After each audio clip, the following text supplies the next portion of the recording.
За англи хэлэн дээр бид нэр маш түгээмэл ашигладаг famous and popular гэсэн хоёр үг байгаа. За famous, popular бол хоёулаа алдартай, олонний танил гэсэн утгыг гаргадаг. За тэгвэл энэ хоёр үгийг interchangeable буюу хооронд нь сольж ашиглаж болох уу? Ялгааг суралцъя. За famous гэдэг adjective үгийг бид маш олон хүмүүс мэддэг нөхцөлд ашигладаг. За өөрөөр хэлбэл дэлхийд даяар тухайн улс даяараа мэддэг нөхцөл бид famous гэж ашигладаг. За жишээ авъя. Tom Cruise is a famous actor. The Eiffel Tower is famous landmark. За өөрөөр хэлбэл маш олон хүмүүс мэддэг нөхцөл бид famous гэдэг тэмдэг нэрийг өгүүлбэртэй ашиглана.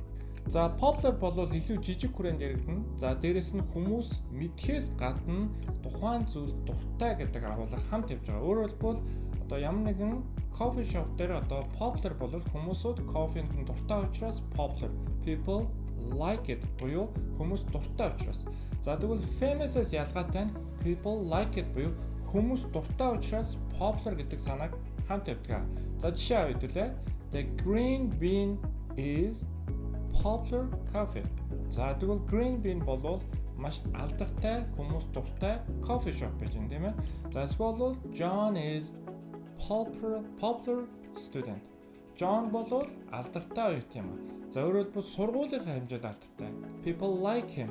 Тэ хүмүүсүүд бас түүнд дуртай байдаг. Ягаад гэвэл одоо бусдад тусалдаг ч юм уу. За ийм утгаараа бид нар ялгаа гаргана.